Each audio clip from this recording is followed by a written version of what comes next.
King Tutankhamun became a pharaoh at the age of 8 or 9 and died when he was around 18 years old. Some believe he died after a hunting accident in his chariot. But there are many other theories about the possible cause of his death. His tomb was found in the Valley of Kings in Egypt by the archaeologist Howard Carter in the 1920s. This exhibition is significant because it represents one of the greatest archaeological finds of our time. So historically, it's a massive event that happened in 1922 when it was discovered. Up until that point, in fact, we understood very, very little about ancient Egypt. If it hadn't been for this discovery, we would to this day still know almost nothing about ancient Egypt. When you visit it and you get the experience of the whole exhibition, you realize why it is such an attractive experience. From the time you walk in the door, it's not just about learning about historical facts about a past pharaoh.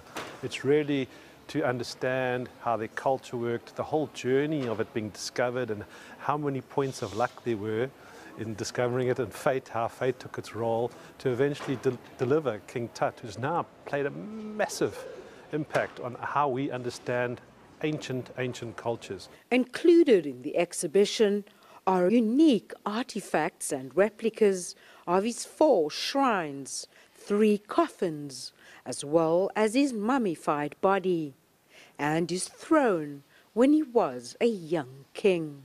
Hundreds of tombs of ancient Egyptian kings are said to have been found over the years.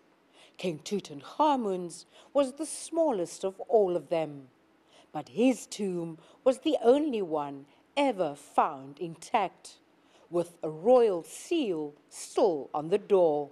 Nowhere in the world will you be able to see this number of treasures displayed in one place. Nowhere else can you actually get the full story of how King Tut was discovered. Even in Egypt, in the Cairo Museum, where a lot of these original artifacts are kept, they're not kept together. They don't tell the full picture, and this exhibition does that in a really fascinating, interactive way.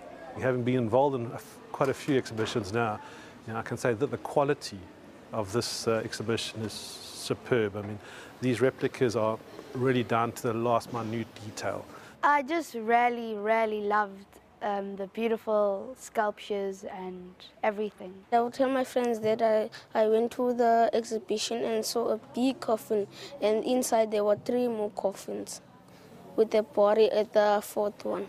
I liked it because it teaches us a lot. Wow, everything was really incredible. Something I found very special was everything had different detail, and there was so much of it. Nothing was plain, everything is just magnificent, and all the colors, mostly gold, and the different shades of blue. It's really incredible seeing all the different things that people had in those days. Although the death of King Tutankhamun may forever be shrouded in mystery, Great World Exhibition says it's determined to get as many people as possible to see the majestic artifacts of ancient Egyptian civilization at the Cape Town exhibition before it heads for New York City in October. Renate Alcom, CCTV, Cape Town, South Africa.